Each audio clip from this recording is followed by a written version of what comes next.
I'm going to find the greatest sandwich in the world. And I asked you, the audience, to submit your favorite global sandwiches, and the results are in. We've got a top 12 of contenders from all over the globe that we've ranked from 1 to 12. The top 4 have earned a bye to the next round, while the remaining 8 will fight for their chance to move on. The world's most popular sandwiches are gonna clash until we crown a champion, starting with our first matchup. Number 8, chicken shawarma in Lebanon versus number 9, Italy with focaccia mortadella.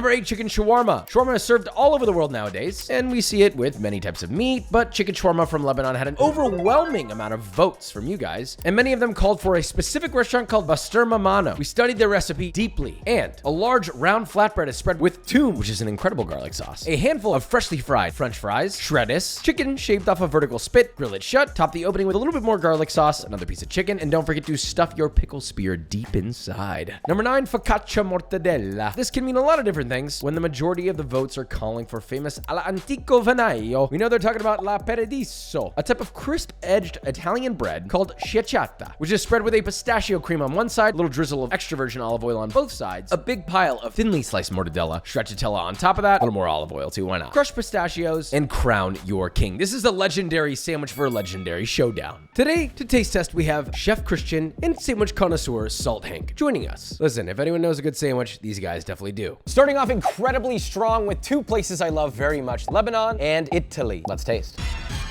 Textural wonderland, flavorful, it's garlicky, you've got the seasoning that's on the chicken, and you got a little acidity from the pickle. I like that a lot. I mean, that was unbelievable. It was crunchy, but it was also kind of chewy, and then that garlic hits you. It's an explosion of flavor. I feel like this is the original California burrito. Whoa, that's like 20 cultures in one. That's what California does though. That chicken is beautifully seasoned, crispy on the outside, but it's got that chew. I love toom. That garlic sauce is so good. Moving on to the next. Wow. It's so balanced. You can taste the pistachio, it's garlicky, a little bit of bitterness from the olive oil, the fatty creaminess. And I just love mortadella. It's the best deli meat. And the pistachio is underrated. God damn, this is a hard one. But that's exactly what this is about. Every sandwich from every place is completely different. This is not gonna be easy to figure out, but we're gonna fight through it to get it right. There's a couple things we should consider. Not just texture, flavor, but also appearance. Is this like a once a month, or is this something I could eat every day? It's time to vote. So we're gonna write our favorite one on the board, reveal, and whichever one gets the most votes will be the winner of this round. 3, 2, 1. Oh, wow. I can't believe I was the oddball out. I should also clarify that I put Lebanon, although shawarma is available in many countries, not just Lebanon. I could eat this every single day and be happy, but I think it's a fair win for Italy. Moving on. So Italian focaccia mortadella advances to face one of the biggest opponents we have. Number 1, ranked by you, the audience, or well, those who voted, Vietnam with banh mi. But before we get there, we have our next first round battle, the 12th ranked India with vada pav versus the 5th ranked Portuguese francesinha. Most of the voters called for a version from a specific restaurant called Cafe Santiago, thick cut white bread loaded with mortadella, 2 kinds of sausage, steak, ham, cheese, yes, all of these things. Pressed, this is on top of fries, topped with a fried egg, draped with cheese with circles cut out the center to let that yolk shine, and then drowned in a hot tomatoey beef and beer sauce to melt that cheese down. This is a crazy sandwich, and that's the beauty of it. Number 12, vada pav, vegetarian food alert. This is an incredibly popular Indian street food. So it starts by frying a battered mashed potato ball flavored with garlic, minced curry leaves, chilies, and ginger. You're gonna get a nice, sweet, almost dinner roll-like bun. Tamarind chutney on the bottom, cilantro chutney on the top. You're gonna add your fried potato ball in the middle and season with a dry garlic chutney, generously now. And of course, top with a fried chili. This is actually quite the beautiful sandwich if you ask me. It may come in a small package, but I have a feeling it's gonna pack a punch. Let's taste.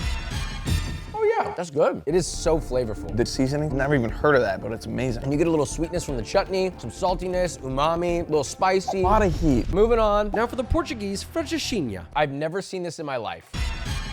You know, I like this, but it's a lot. This feels like a great bar food. Like if I was like blitzed, I would be extremely happy with this. Texturally, the bread gets a little lost because you've got about 14,000 layers of meat and cheese. It comes together well, honestly. That's definitely a fork and knifer. I think what threw me off too, the bread just disappeared. I know, where was that? The gravy though is phenomenal. 3, 2, 1. Oh, wow. I can't believe I was the oddball out. I should also clarify that I put Lebanon, although shawarma is available in many countries, not just Lebanon. I put Lebanon, although shawarma is available in many countries, not just Lebanon. Wow. India moves on to the next round. India Vada Pav takes the win and moves on to face number 4, ranked by you, Mexico, with torta ahogada. But first, our next round 1 battle, which will be 2 interesting opponents, Greece with the pork gyro versus Germany, doner kebab. Now hear me out. Yes, I know it's not from Germany. Although it was brought there by Turkish immigrants, it's now such a staple food in Germany that people literally think it's from Germany, and the voters called specifically for a well-known Berlin-based doner spot called Imren. And the way they make theirs is a seeded bread filled with shaved beef doused in lamb fat, topped with a yogurt sesame sauce. Now, several of you specified that over the usual garlic or herb sauce, spicy chili sauce, lettuce, red onion, and tomato. Now, for Greece with the pork gyro, we've done this before. You can do lamb, pork, chicken. I personally went with the pork route because I think the pork is the most flavorful, and I know we'll give them their fairest fighting chance here. Now, you guys voted for a specific restaurant in Athens called Savas or Sabas. They stuff the pita with spit roasted pork, thinly sliced, tomato, red onion, tzatziki, and my favorite part, French fries. Roll it up and serve. First up, Greek pork gyro.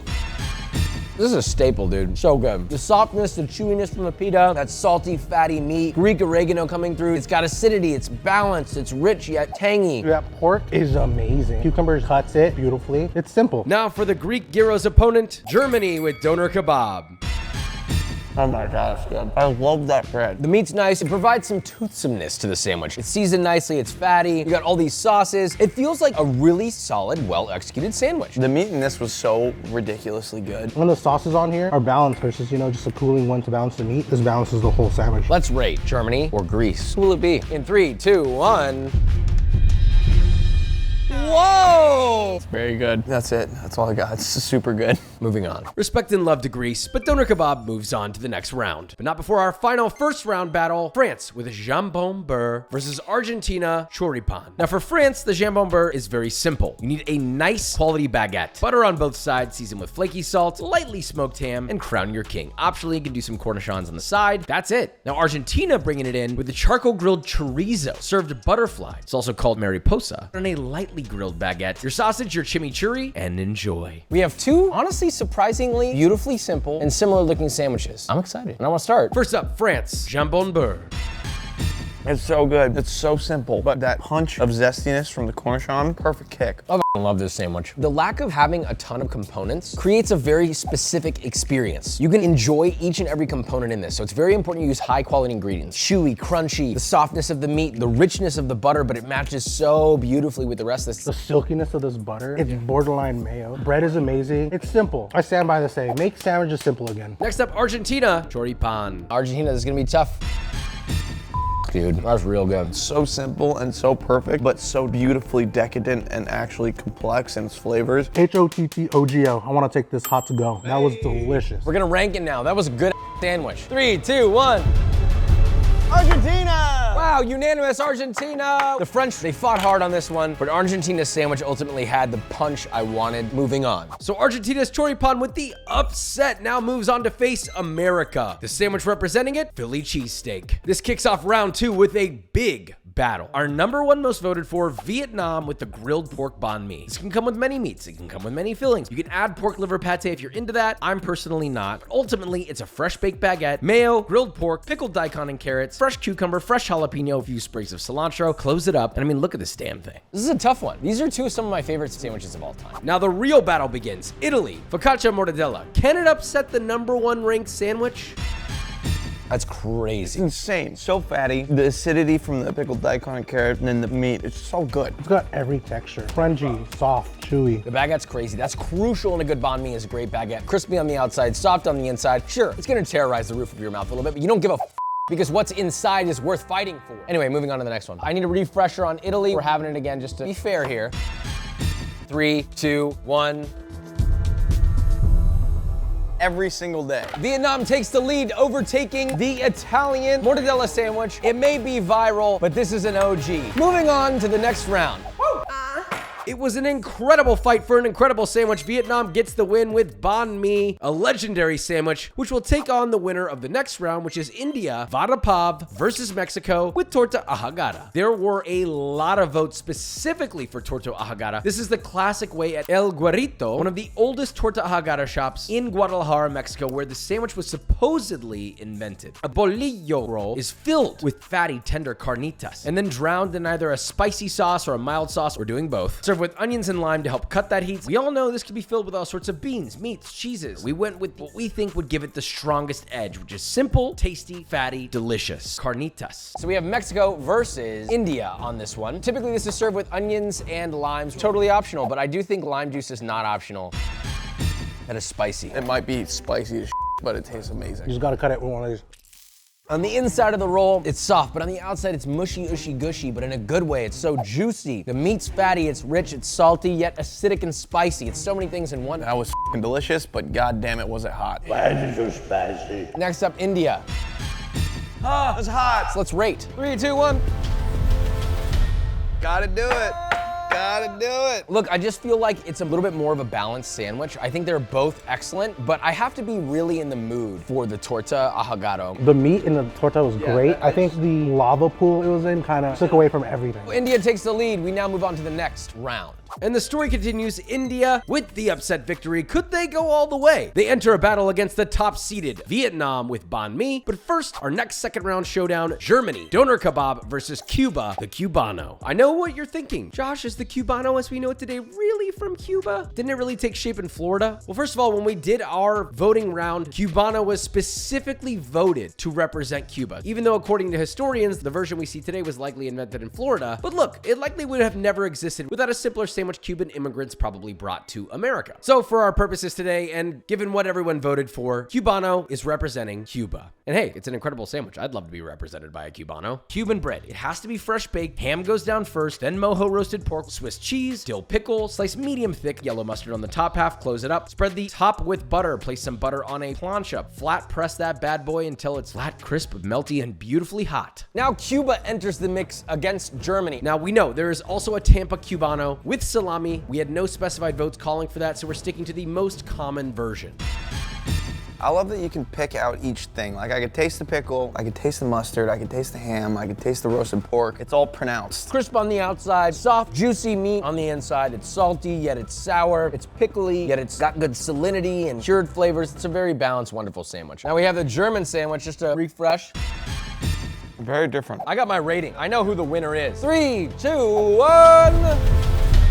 Ooh, a mixture. I think the bite I took of Germany, it was just so flavorful and fresh. I've never had that, and I love the bread on that. It's honestly a weird version of a burger. Yeah, oh my God. Although these were sort of close, I immediately leaned towards the Cuban sandwich. To me, the German one tastes great, and the flavors are good, the textures are good, but it's also just kind of basic in comparison. I just feel like the Cuban one outshines it in many, many, many ways. Tough call, but moving on. Cuba, the Cubano, takes the win. Moving on to the next battle, we have Argentina with choripan versus America, where we hail from the Philly cheesesteak. This was the winner of our best sandwich in America video, specifically at Angelo's. And funny enough, I had never been there before, and turns out I actually make my cheesesteak almost exactly like they do. Here's how we do it. The key is starting with an incredible homemade sesame seeded bread. Down goes mayo generously on both sides, shaved quality ribeye, little salt and pepper, seared, mixed with grilled onions, sharp provolone on top. Melt that bad boy, transfer it to your seeded roll, and that looks about as American as it gets, let's be real. This is the end of the quarterfinals. We have America's contender, the Philly cheesesteak, versus Argentina. Argentina surprised us last time, but Philly cheesesteak has always been an old friend, so let's start with that.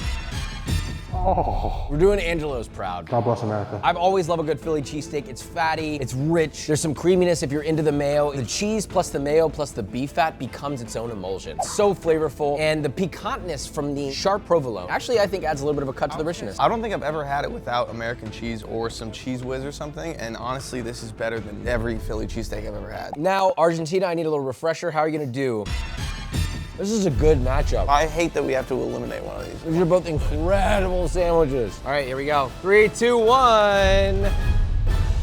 Wow. This was probably one of the hardest decisions to make. This one goes to America. Maybe it's because our palates are attuned to it. I don't know. But it was so close. The USA won by a millionth of an inch. The Argentina one, maybe on a certain day, would have been the winner here. If you've never had it before, you should absolutely try it. It's an unbelievable sandwich. But we're moving on to the semi-finals. Choripan, truly an immaculate sandwich I'm adding to my rotation, but America with Philly cheesesteak takes the win, thus advancing it to the semifinals. The semifinalists being America versus Cuba. These two incredible sandwiches, a tough choice awaits. So for this round of the semifinal, we have two almost American sandwiches. The Cubano, which we're giving to Cuba, that has been diversified in America, and then the American Philly cheesesteak. Let's start with the Cubani Mami.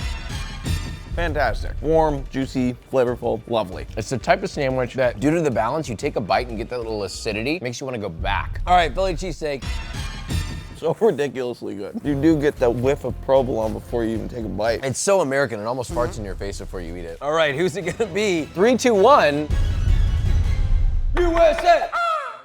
This is gonna seem like propaganda. It really isn't. It's just a phenomenal sandwich. America doesn't have a lot of food that it can call its own, but this Philly cheesesteak is Philadelphian and about as American as it gets. As soon as I took that bite, all I heard was, and I'm proud to be an American. It took the win, but it's not the final winner. It's a 2x win for America with Philly cheesesteak, who will now move on to the final showdown against whoever wins in the next battle of Vietnam with banh mi versus India with vada pav. I would argue the ultimate sleeper of sandwiches. This is a crazy one. One of the most iconic sandwiches of all time from Vietnam versus this Indian sandwich that is beautiful, stunning. I've never had it before and love it. Let's start with Vietnam. Roof of your mouth is gone, but who cares? Next up, India. Completely different experience. This is crunchy as hell, and this is soft and mushy in a good way. I will say, I do feel really good after eating that one too. If I was a vegetarian, I'd a bunch of those up. It's time to vote. 3, 2, 1. Sorry, India, that was delicious though. The sandwich from India is phenomenal, and honestly, I'm gonna add it to my repertoire. That said, Vietnam moving on to the final round. We now have our final matchup, Vietnam's 1 seed versus the number 3 ranked sandwich from America, Philly cheesesteak. The winner here will define our very best sandwich after many trials and tribulations. We've made it to the final round. These are 2 of the most iconic sandwiches I can possibly think of. Yeah, there are sandwiches from all over the world, but very few of those sandwiches echo through space and time across the entire globe. When you hear the term banh mi, or when you hear the term Philly cheesesteak, a motherfucker knows what's up, and we have to make a decision on which one is better. I think we should start with the banh mi. Philly cheesesteak time? It all comes down to this. America with the Philly cheesesteak, although more newly invented, somehow a timeless classic, versus a global phenomenon, the Vietnamese staple banh mi. I know what I must do, but I don't know if I have the strength to do it. 3, 2, 1. Is it unanimous? It's unanimous, Vietnam, but I put 51 and 49. I lean towards Vietnam just a few % over where the American sandwich was. The banh mi delivers almost anywhere you go. You can go to a random ass Vietnamese restaurant in a strip mall, it will probably still be good, but you will not go everywhere, and a Philly cheesesteak is this good. To go to an everyday sandwich, that's just meat, cheese, onions, bun. In banh mi, you got veggies, you got probiotics from these pickles. You got carrots and daikon. It's got all the flavor profiles. It's got acidity, spiciness. Vietnam is our winner with the banh mi, a worthy opponent against all of these incredible sandwiches. I think all of these are winners, but ultimately the banh mi stuck it out all the way to the end. If you learned about a new sandwich in this video, maybe you should go and try it, because there wasn't a single thing we ate today that wasn't absolutely excellent. And there are other sandwiches out there. These aren't all the sandwiches in the whole world. These are just the most voted for. That being said, love you, subscribe, goodbye.